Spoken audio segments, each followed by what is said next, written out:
I was caught in the center of an earthquake, a tsunami, and a volcano explosion in Mindanao. This is my survival story. 12 years ago, I woke up to my bed rattling uncontrollably, and seconds later, I heard a window smash. I quickly got out of bed and saw large amounts of water rushing into my home. Given that I was living in a small village in Mindanao, I knew the protocols for earthquakes and tsunamis. By the time I got to the door, the water was at my thighs and rising, and a shard of broken glass had flung at my face and lodged into my cheek. I was pouring red and used every ounce of my strength to open the door. I yanked the glass shard out, but just as luck would have it, a tiny wave catapulted a broken tree branch and hit me directly in the chest. I fell backwards and became submerged under the water. I flailed around, but thankfully managed to get my head back above. The water was now at my waist, and I began swimming to reach higher ground. I somehow evaded harmful objects, but then I heard a deafening crash coming from behind. I turned around and saw a massive wave engulf my straw house and watched as the roof completely collapsed in on itself. I felt devastated watching my home be destroyed, but I had to keep going. I kept swimming trying to reach safety, and as I swam, something caught my eye. It was a large, dark shape moving through the water ahead of me. At first, I thought it was just a log or debris, but then it turned and I saw its eyes. My blood ran cold. It was a crocodile. A freaking crocodile was right in the middle of my street. I didn't think. I just swam. I pushed myself harder than I ever had before. My muscles were burning, and my lungs were screaming for air, but the crocodile was gaining on me, and I knew there was no way I could outrun it in the water. I could feel it getting closer, and I honestly thought that was it. I was about to die. But then, out of nowhere, a boat appeared. I swear it was like some kind of divine intervention. This guy on the boat, who looked just as panicked as I felt, threw me a rope and pulled me aboard just in time. I collapsed onto the deck, my heart pounding so hard I thought it might burst. I don't think I've ever been so scared in my life. I was shaking all over, but I managed to thank the guy who saved me. When I finally caught my breath, I asked him if he knew the full scale of the impact on. He shook his head. No idea, but it's happening all over town. The guy told me he'd been rescuing people all morning, picking them up from rooftops, pulling them out of cars, you name it. He asked if I wanted to help, and honestly, I didn't know what else to do. It's not like I had anywhere else to go, so that's what we did. We spent the next few hours pulling people out of the water and getting them to safety. It was pure chaos. Some people were injured, some were in shock, and others were just trying to process what was happening. I can't even begin to describe the fear and confusion that went on. It was like everyone was in survival mode. While we were working, I noticed the guy kept checking his phone, like, obsessively. At first, I thought maybe he was trying to get a signal or check for updates, but then I realized it was something more. When I asked him about it, he told me he was waiting for a call from his wife. She'd gone missing during the flood, and he was terrified something had happened to her. My heart broke for him. Here he was, risking his life to save strangers while the person he loved most was out there somewhere, in potential danger. I could see the worry on his face, and it made me want to help him even more. I told him we'd find her, and that became our mission. We started searching and asking everyone we rescued if they'd seen her. I could see the hope flicker in his eyes every time someone paused to think,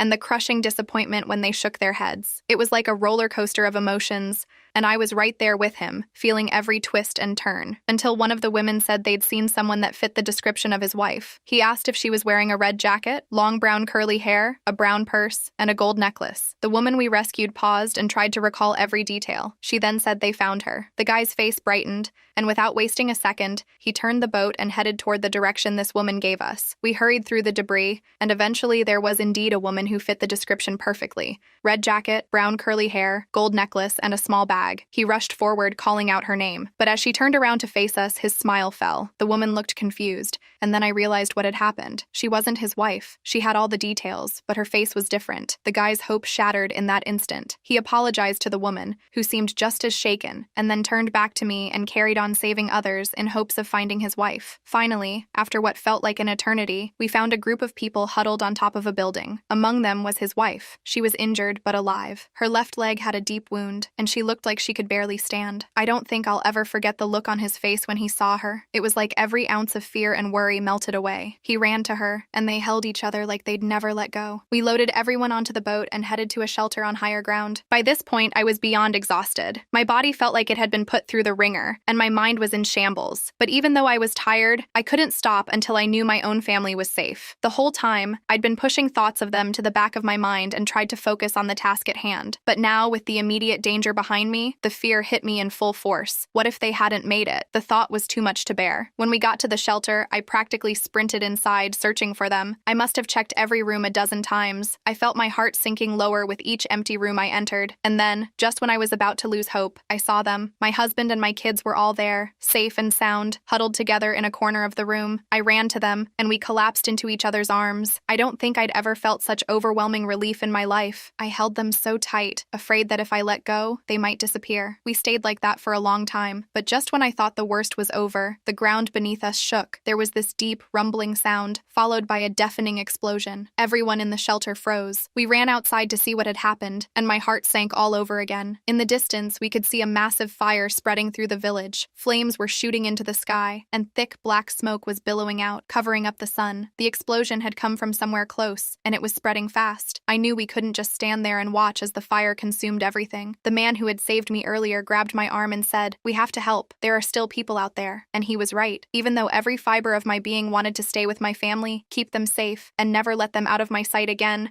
I knew we couldn't just sit by while others were in danger. So we grabbed whatever supplies we could from the shelter, blankets, first aid kits, and anything that might be useful, and headed back out into the chaos. Luckily for us, the tsunami had stopped hitting us, but there was still water everywhere and the streets were a war zone. The fire was now our main concern, and it spread quickly. The heat was so intense that it felt like my skin was burning, but we pushed on. We were determined to help as many people as we could. We worked tirelessly, pulling people from burning buildings, carrying them to safety, and doing whatever we could to keep the fire from spreading. It was exhausting, both physically and mentally. Every time we thought we had things under control, another fire would spring up, or a building would collapse, forcing us to start all over again. And the whole time, there was this constant fear that my family was still in danger, that at any moment the fire could reach the shelter, and I wouldn't be there to protect them. But I tried to shake that thought out of my head. At one point, we came across a group of firefighters who were trying to contain the blaze. They were exhausted, covered in soot and sweat, but they were still fighting with everything they had. We joined them, helped to direct people away from the danger zones, and worked to keep the fire from spreading to the areas with a lot of people. But it wasn't enough. The fire was too big. We were losing ground and fast. And then, just when it seemed like all hope was lost, one of the firefighters came up with a plan. He told us all that the fires weren't because of a volcano, but a huge gas leak that resulted because of the earthquake and tsunami. The gas main that had caused the explosion was still active, pumping fuel into the fire. If we could find a way to shut it off, we might be able to stop the fire from spreading any further. It was a long shot, but it was the only shot we had. So, the guy with the boat and I, along with a few of the firefighters, set off to find the gas main. The firefighters led the way while the guy and I followed closely. We had to navigate through some of the worst hit areas, dodging flames, debris, and the threat of collapsing buildings. I honestly wasn't sure if we'd make it out alive. We scanned the area for any sign of the gas main. We turned a corner and found ourselves in what used to be a busy intersection that looked like a flooded wasteland. The firefighters jumped in the water and started searching through, and then one of them shouted for us to come over. We rushed over to find a firefighter diving underneath the water to a large, industrial-looking valve. This was the gas main. It was a massive tangle of thick pipes that snaked through the ground, damaged and leaking in places. The sight sent a shiver down my spine. This was the source of the fire. Without wasting a second, the firefighters got to work, using every tool to access the valve. The man and I helped where we could, lifting broken pieces of concrete and twisted metal. My hands formed blisters. Finally, the debris was cleared enough for the firefighters to reach the valve. They signaled for us to step back as they prepared to turn it off. My heart pounded in my chest as I watched, praying that it would work. One of the firefighters took a deep breath and said his prayers, then dived under. There was a moment of tense silence as he was under, and we could see his body's faint outline going to work. 2 full minutes later, he was still underwater, and that's when the hiss of escaping gas slowed, then stopped altogether. The line was shut off. "We did it," he said. "We actually did it." The firefighters nodded, but their expressions remained serious. Before we could celebrate, one said that the immediate threat was gone, but there was still a lot of work to do. We needed to make sure the area was secure and help the remaining survivors. I nodded, and we went on. The village was still in ruins, but for now, we had won a small victory. The fires had finally been extinguished. The waters had slowly started to recede, and the gas was gone. Entire blocks were reduced to ashes, homes were destroyed, and the streets were littered with debris. It looked like a scene from a post-apocalyptic movie. We were all exhausted. We had been through hell and back, and it showed. Our clothes were worn out, our faces were smeared with soot, and our bodies were covered in cuts and bruises. But despite all that, there was this overwhelming sense of relief. We had made it through the worst of it and saved lives. That was what mattered. As we sat on what was left of a hill overlooking the city,